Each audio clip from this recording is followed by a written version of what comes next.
దేవుడు అంటున్నాడు, నిజమేదో గ్రహించే జ్ఞానం వారి దగ్గర లేదు అంటున్నాడు దేవుడు. వారి వద్ద లేదు. వారు కేవలం ఊహాధారంగా చెబుతున్నారు.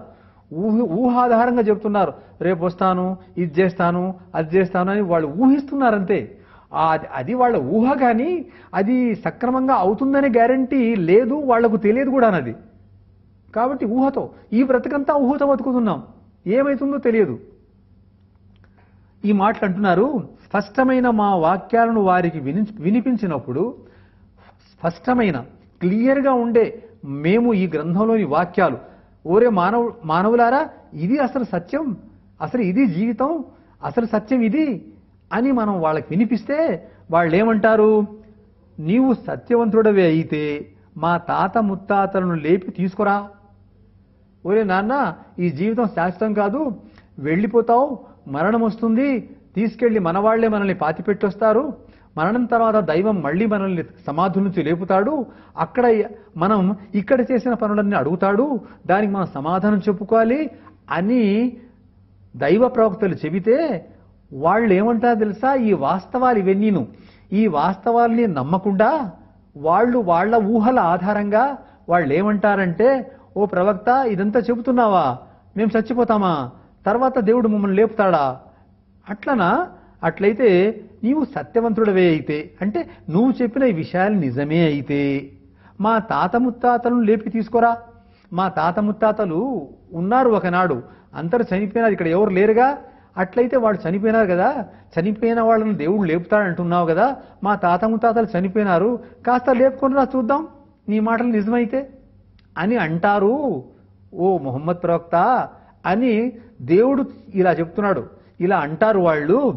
మరి అనేది వాళ్ళు ఇట్లా అనేది తప్ప వారి వద్ద మరొక తర్కం ఏది ఉండదు. ఇట్లా అంటారు కానీ వాళ్ళ దగ్గర ఇంకో జ్ఞానం ఏది లేదు, ఉండదు.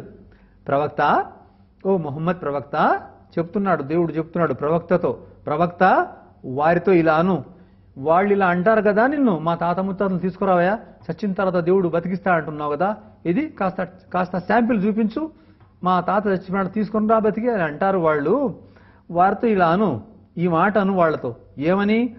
అల్లాయే మీకు జీవితం ప్రసాదిస్తున్నాడు, దేవుడే మీకు జీవితం ప్రసాదిస్తున్నాడు కదా అని చెప్పు వాళ్ళు. ఈ మాట అడిగితే జీవితం ప్రసాదిస్తున్నది అల్లా, మీరు ఒకనాడు లేరు ఈ లోకంలో, మీరు మరి ఈనాడు లోకంలోకి మనిషిగా వచ్చారు, మీ ఏజ్ ఎంతో మీ వయస్సు ఎంతో అది వేరే విషయం. అయితే ఇప్పుడు తిరుగుతున్నారు, తింటున్నారు, తాగుతున్నారు, బ్రతుకుతున్నారు, అన్ని వ్యాసంగాలు అన్ని చేస్తున్నారు కదా. మీరు ఒకనాడు లేరు కదా, మీరున్నారా? ఒకవేళ ఒక యువకుని వయస్సు 20 ఏళ్ళైతే ఆ యువకుడు 20 ఏళ్లలో మిసమిసలాడే యవ్వన ప్రాయంలో ఇప్పుడు కనిపిస్తున్నాడు బాగానే. 25 ఏళ్ల ముందు ఉన్నాడా అతను? లేడు కదా. మరి ఎక్కడి నుంచి వచ్చినాడు ఇప్పుడు?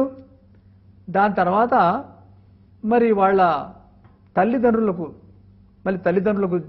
జన్మించాడు, ఆ విధంగా బాబుగా ఉన్నాడు, అమ్మ గర్భంలో పోయాడు, అమ్మ గర్భంలో 9 మాసాలు ఉన్నాడు, ఈ లోకానికి వచ్చాడు, బాల్యం యవ్వనం పెరిగి ఈనాడు 20 ఏళ్ళు వచ్చినాయి. అంటే నీకు ఈనాడు 20 ఏళ్ల యువకునిగా కనపడుతున్నావంటే నీకు ఇన్ని మజిలుడు దాటుకుని వచ్చినావు, ఒకనాడు నువ్వు లేవు కదా. అదే దైవం చెబుతున్నాడు. ఎట్లా లేపుతాడు దేవుడు అని అంటున్నావంటే వారితో ఇలాను, అల్లాయే మీకు జీవితాన్ని ప్రసాదించాడు కదా, తర్వాత ఆయనే మీకు మరణం కలుగజేస్తున్నాడు.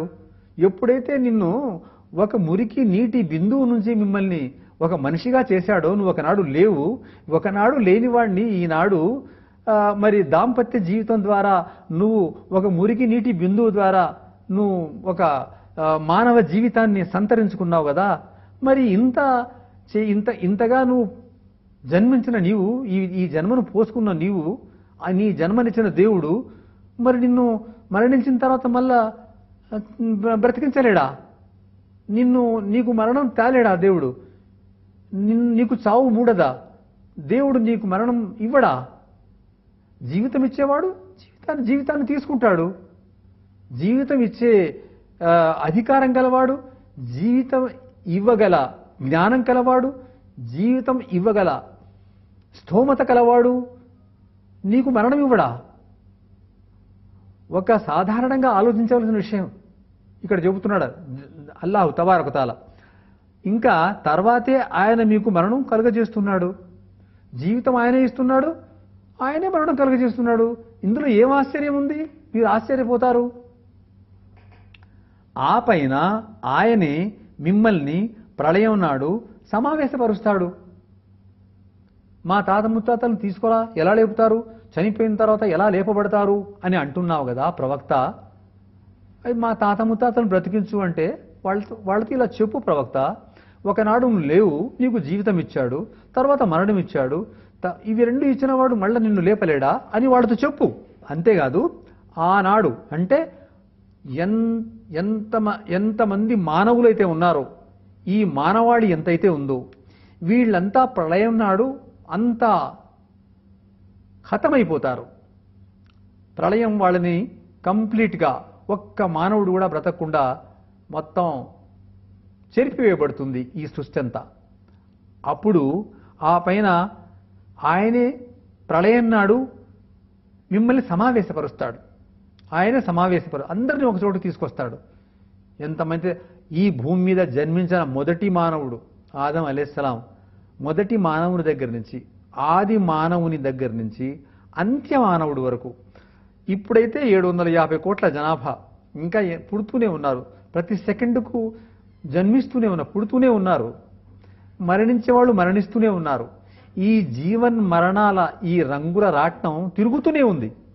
ఇలా ఎంతమంది పుడుతున్నారో ఎంతమంది పోతున్నారో ఏదో ప్రతి దేశానికి ఒక జనాభా ఒక లెక్క ఉంది కాబట్టి వాళ్ళు పెట్టుకున్నారు. కానీ ఇదైతే ఈ తతంగం జరుగుతున్నది మనకందరికీ తెలుసు. కాబట్టి వచ్చేవాడు వస్తూనే ఉన్నాడు, వానికి ఇష్టాయిష్టాలతో ప్రమేయం లేకుండా, మరణించేవాడు మరణిస్తున్నాడు, వాని ఇష్టాయిష్టాలతో ప్రమేయం లేకుండా. అంటే రావడం పోవడంలో మీ ఇష్టాయిష్టాలే లేవు కదా, మరి ఎవరిష్టాలతో వస్తున్నారు, ఎవరిష్టంతో పోతున్నారు? ఈ మాత్రం ఆలోచించలేరా? మరి ఇంత చేసిన వాడు మళ్ళీ మిమ్మల్ని తిరిగి లేపలేడా అని చెప్పు అని చెబుతున్నాడు దేవుడు ప్రవక్త గారితో.